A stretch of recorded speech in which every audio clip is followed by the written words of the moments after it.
Nous savons que dans les métaux, le courant électrique est un déplacement d'électrons libres de la borne moins vers la borne plus. Nous savons que dans les liquides, le courant électrique est dû aux sels minéraux qu'on appelle encore des ions. Un liquide est conducteur s'il contient des ions, un liquide est isolant s'il ne contient pas d'ions. Mais nous ne savons pas encore comment les ions se déplacent dans les liquides. Donc, question que l'on se pose, comment les ions se déplacent dans les liquides? Alors, pour répondre à cette question, on fait une expérience dans un tube en verre qu'on appelle tube en U, parce qu'il a la forme d'un U. Pardon, on va mélanger deux liquides. Alors ici, j'ai les deux liquides qui sont en bas à droite. Je vais mélanger un liquide bleu. Alors ce liquide est bleu parce qu'il contient des ions Cu2+, avec un liquide orange. Ce liquide est orange parce qu'il contient des ions dichromates. Alors la formule est compliquée, moi je les écris D2-, voilà, comme ça c'est simple. Quand on mélange ces deux liquides, eh bien on obtient un liquide de couleur vert. Donc ici, voilà le liquide vert.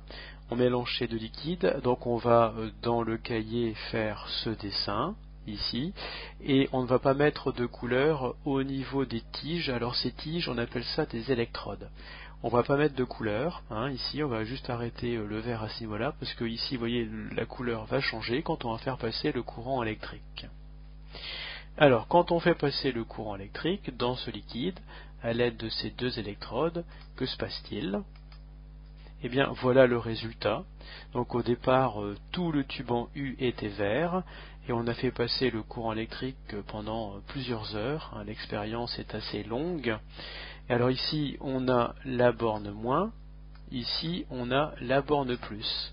Eh bien, on voit qu'au niveau de la borne moins, la couleur bleue réapparaît.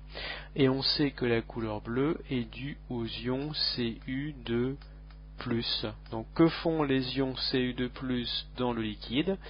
Eh bien, ils se déplacent, ces Cu2+, dans le liquide pour aller vers la borne négative. Ici, on a une couleur orange. On sait que la couleur orange est due aux ions dichromates D2-. Eh bien, que font les ions dans le liquide? Ils se déplacent vers la borne positive. Pourquoi les ions Cu2+ se déplacent vers le moins? Eh bien, on l'explique grâce aux forces. Deux charges de signes opposés s'attirent. Donc, les Cu2+ sont attirés par la borne moins, l'électrode négative. Pourquoi les D2- vont vers le plus? Eh bien, deux charges de signes opposés toujours s'attirent, donc les D2- sont attirés vers le plus. Et on voit ainsi que dans un liquide, le courant électrique est un déplacement des cations positifs vers la borne moins de la pile, et un déplacement des anions négatifs vers la borne plus de la pile. Donc dans le cours, il faudra compléter le schéma. Ici, donc, à ce niveau-là, vous mettrez de la couleur. Au niveau de la borne moins, vous mettrez de la couleur bleue. Au niveau de la borne plus, vous mettrez de la couleur orange pour les ions dichromates.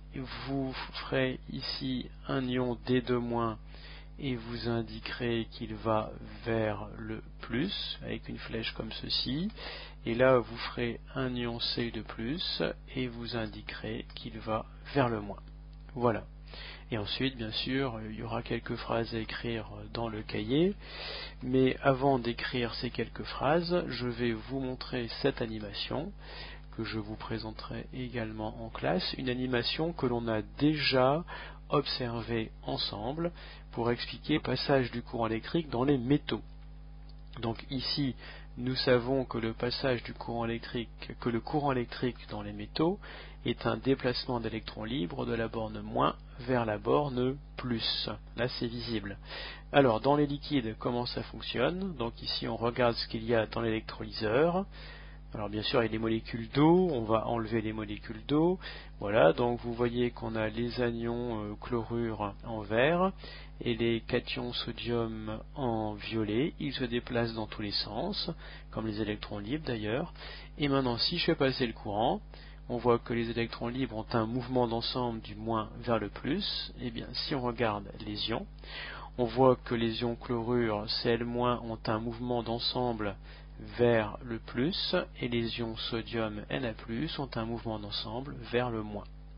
Et donc on peut en déduire la même chose. Dans un liquide, le courant électrique est un déplacement des anions négatifs vers le plus et des cations positifs vers le moins. Et donc ça, il faudra l'écrire dans le cahier.